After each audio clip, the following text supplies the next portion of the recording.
문재인 대통령이 청와대에서 코로나19 대응 특별 방역 점검 회의를 열고 향후 시행할 방역 대책을 논의했습니다.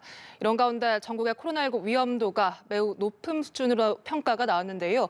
관련 내용들 정기석 한림대 성심병원 호흡기 내과 교수와 함께 짚어보겠습니다. 어서 오십시오. 네. 정은경 질병관리청장과 권덕철 보건복지부 장관의 발언 차례로 듣고 오셨는데요. 추가 접종과 재택 치료는 확대하면서 일상 회복 기조는 유지하는 방안인 것 같습니다. 교수님께서는 전체적으로 어떻게 들으셨습니까? 우선 질병청에서 핵심은 18살 이상에 대해서 모두 이제 추가 접종을 하겠다는 겁니다. 그것도 5개월째에. 그건 아주 잘한 결정이라고 보고요. 지금까지는 50세 이상에서 5개월, 60세 이상 4개월 이렇게 했던 거죠. 그래서 이것은 추가 접종은 제가 보기에는 당연한 거다. 네. 그리고 잘 결정한 부분이다라고 그렇게 봅니다. 그리고 아울러서 이제 소아청소년 접종을 좀 더 확대시키겠다. 그다음에 방역 패스 얘기가 나왔고요. 방역 패스는 접종 완료자, 그러니까 2번 맞는 사람들 완료하고 난 다음에 6개월까지 방역 패스를 유효하게 하겠다. 만일 추가 접종을 하면 그날부터 다시 이 6개월 정도로 아마 그 방역 패스가 적용될 것으로 생각이 되고요. 네. 그다음에 경구약 이제 확보했다는 그런 얘기가 있었고, 두 번째 보건복지부 장관 발표는 가장 핵심이 재택 치료를 원칙으로 하겠다라는 겁니다. 재택 치료를 원칙으로 하면 어떻게 되냐면은 네. 본인의 동의하고 상관없이 국가에서 당신은 집에서 치료를 하세요. 당신은 입원하세요. 그러면 정하는 대로 해야 된다는 거죠. 네. 대신에 이제 그런 경우에 여러 가지 일이 많이 생길 수 있으니까 단기 외래 진료센터를 만들겠다는 겁니다. 그래서 잠시 외출해서 단기 진료센터에 가서 뭐 필요하면 항체 치료제까지 맞게 하겠다라는 게 핵심이고요. 네. 그다음에 또 하나가 그 외에는 지금 거리두기 제한은 전혀 손을 안 보겠다라는 네. 겁니다. 네. 그래서 지금 우리가 알고 있는 그 모든 거리두기 단계는 11월 1일부터 시행했던 그대로 유지된다라는 것이 오늘 발표에서 가장 눈에 띄는 부분인 것 같습니다. 네. 이 3차 접종, 추가 접종 대상을 18세 이상 성인 전체로 확대하고 고령층에 집중 접종 기간을 운영하겠다라는 방침. 그렇다면 앞으로 확산세에 좀 영향을 줄 수가 있을까요? 모두가 부스터샷을 열심히 맞는다면? 네. 일단은 뭐 잘한 결정이라고 제가 말씀을 드렸지만 이 추가 접종은 본인이 맞고 싶다고 해서 내일 당장 맞을 수 있는 게 아닙니다. 네. 기간이 도래를 해야 됩니다. 네. 자기가 맞고 60세 이상은 4개월이 지나야 되고요. 네. 3개월 30일이 됐다 하면 안 되겠죠. 그래서 때가 돼야 맞는 것이기 때문에 기다리는 동안에 역시 돌파 감염이나 감염의 추가 감염 위험성은 항상 있다는 것이죠. 네. 그리고 우리나라 같은 경우는 2월 말에 접종을 시작해서 11월인 지금까지도 2차 접종이 진행되고 있기 때문에 굉장히 긴 기간 동안 2차 접종이 되어 왔습니다. 네. 그러면 현재 완료율은 거의 80%이긴 하지만 그 완료율은 높은 거는 정말 잘한 건데요. 하나하나 사람들의 나이별로 그다음에 계층별로 소위 그 면역이 떨어져 있는 기간들이 다 다르다는 거죠. 네.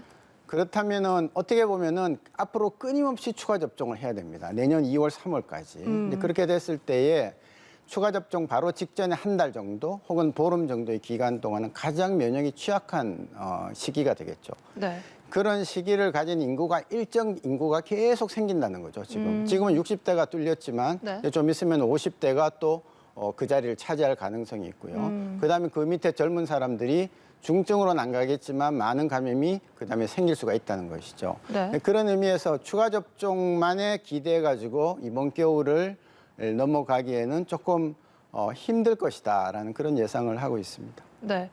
추가 접종을 기본 접종으로 생각해야 된다라는 말이 나오는 이유가 다 거기에 있는 것 그렇습니다. 같습니다.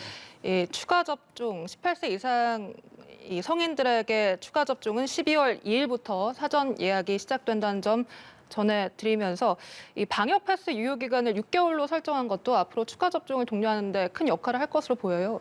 네, 그렇습니다. 예, 그래서 우리가 보통 2차 접종 완료하면 6개월은 간다고 했으니까 네. 그 정도의 기간은 여유를 주는 거죠. 실제로 우리나라에서는 4개월 아니면 5개월째 추가 접종을 해드리고 있으니까요. 이제 그거를 맞아서 6개월 안에 완성이 되면 소위 방역 패스는 연장이 될 것이다. 그런 의미에서 뭐 기간 설정은 적절했다 그렇게 봅니다. 네. 그런가 하면 모든 확진자들은 재택 치료를 원칙으로 한다는 부분, 이 재택 치료를 늘리는 방안에 있어서 지금 상황을 보면 응급 상황을 대처할 119 구급차의 여유도 없다라고 하거든요. 그렇다면 앞으로 재택 치료가 점점 더 늘어날 텐데 어떤 대비책을 좀 세워야 될까요? 예, 이 부분이 사실 제가 제일 걱정인데요. 네. 정부가 11월 1일 날 일상으로 점진적 회복을 선언을 하면서 재택 치료를 다 하겠다고 원칙을 이미 천명을 했습니다. 그런데 기초단체에서는 이 재택 치료를 아직까지 못 받아들이고 있는 것 같아요. 진작에 받아들였으면 지금 이렇게 많은 입원 대기 환자가 걸리지 않았겠죠. 네. 예, 그래서 그 이유를 살펴보면 이럴 겁니다. 이제 모든 행정적인 사실은 책임을 기초 지자체가 다 가지게 되고 전국에 228개 정도에 있는 지자체가 환자 진료도 해야 되고요. 각각 집에 있는 환자들의 진료도 해야 되고 또 격리에 관한 행정적인 일도 2개를 동시에 해야 됩니다. 그리고 구급대가 가서 환자를 실어 나르는 그 후송하는 것도 다 맡아서 해야 되는 거죠. 네. 그런데 과연 전국에 있는 지자체가 이렇게 철저히 준비가 돼 있는 데가 얼마나 있겠느냐. 네. 또 물론 우리가 2년 가까이 왔지만 이거에 대한 지식을 잘 습득하고 있는 사람이 얼마나 있겠느냐. 그리고 무엇보다 중요한 것은 지난번에 어느 지자체에서도 문제가 생겼지만 지금도 생기고 있지만 응급 환자가 발생했을 때에 구급차가 가서 그 환자를 싣고 어느 중환자실로 가야 됩니다. 근데 연결이 안 되죠. 예, 그래서 구급차 대원이 전화를 계속 돌리면서 이 병원 입원실 있냐, 저 병원 입원실 있냐 이렇게 가고 있는 것이죠. 네. 그래서 의무화시키겠다면 원칙하겠다면 그 전에 우리나라는 중환자실의 현황을 실시간으로 파악하는 앱을 만들든지 웹사이트를 만들어서 네. 여기에 관련된 모든 인력들이 특히 구급대원들은 물론이고 지자체 관련 공무원들 그다음에 중앙은 물론이고 다 알고 있어야 됩니다. 예를 들어서 중구에서 환자가 지금 3명이 발생해서 병원에 가야 된다면은 그 사이트에 들어가면은 지금 현재 비어 있는 병원에 어느 병원에 병실이 어디가 비어 있다는 거 실시간으로 나오고 있어야 됩니다. 그리고 그 병실은 언제든지 우리가 연락하면 바로 받아줄 수 있게 그렇게 돼 있어야 되는데 지금 그렇지가 않죠. 네. 그리고 각 지자체별로 나눠놨기 때문에 지자체 간의 협력이 지금 될 수가 없습니다. 어느 지자체에 있는 병원은 여유가 있지만 자기네 환자를 위해서 문을 안 열 수도 있습니다. 네. 그래서 이런 응급 후송 시스템과 아울러서 중환자실 혹은 준중환자실로 들어갈 수 있는 그런 실시간에 바탕한 그런 체계를 만들지 않으면 재택치료로서 많은 사람들이 집에서 그냥 입원만 기다리다가 네. 응급 상황에서 제대로 치료를 못 받는 그런 경우가 반드시 생길 거라고 저는 생각합니다. 네, 철저한 준비가 필요해 보입니다. 그리고 새로운 변이 바이러스 오미크론과 관련해서도 모든 아프리카 입국자를 격리하겠다 이런 발표도 있었습니다. 지금까지 이 오미크론에 대해서 알려진 것들 좀 교수님께서 정리를 해주신다면요.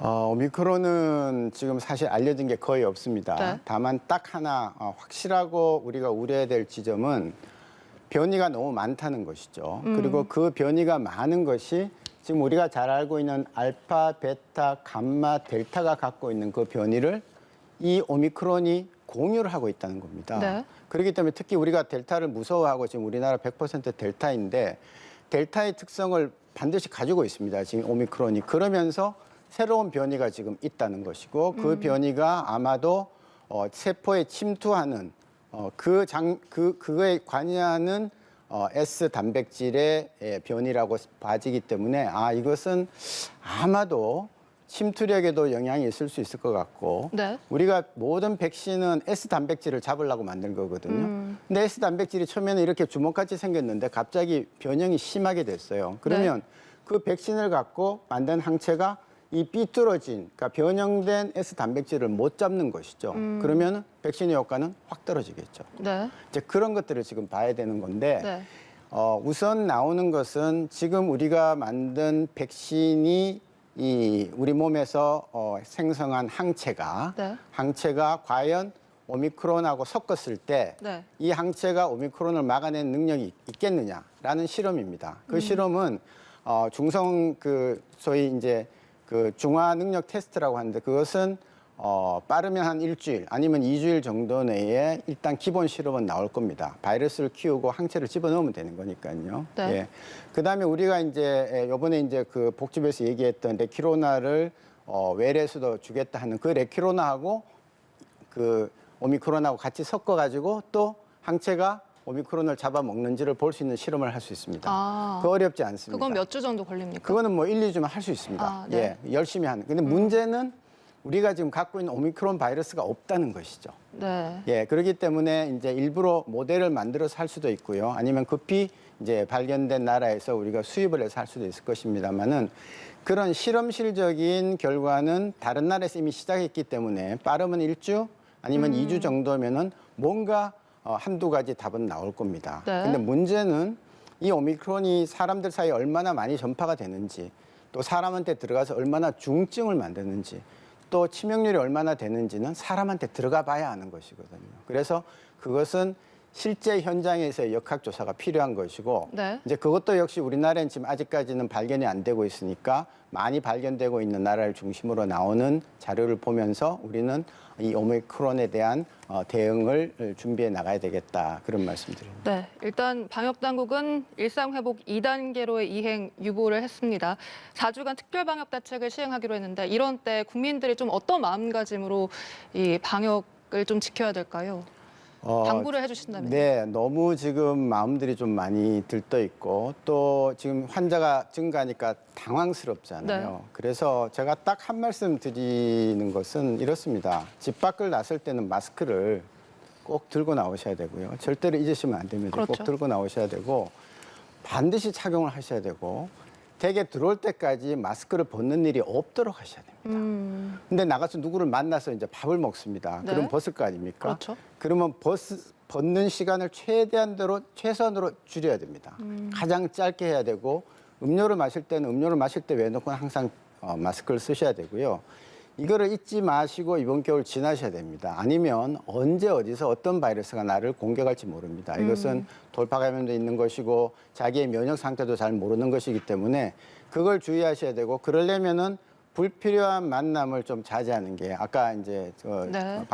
중대본에서 얘기했지만 불필요한 만남을 좀 자제해야 먹는 기회도 좀 줄어들겠죠. 네. 예, 그래서 마스크만이 이 겨울에 자기 자신을 지킬 수 있는 가장 딱 한 가지 유일한 방법이다라는 것을 좀 명심해 주셨으면 좋겠습니다. 네, 알겠습니다. 연말 연시 모임은 자제해달라라는 당부의 말씀 있으셨습니다. 정기석 한림대 성심병원 호흡기내과 교수와 이야기 나눠봤습니다. 오늘 말씀 고맙습니다. 네.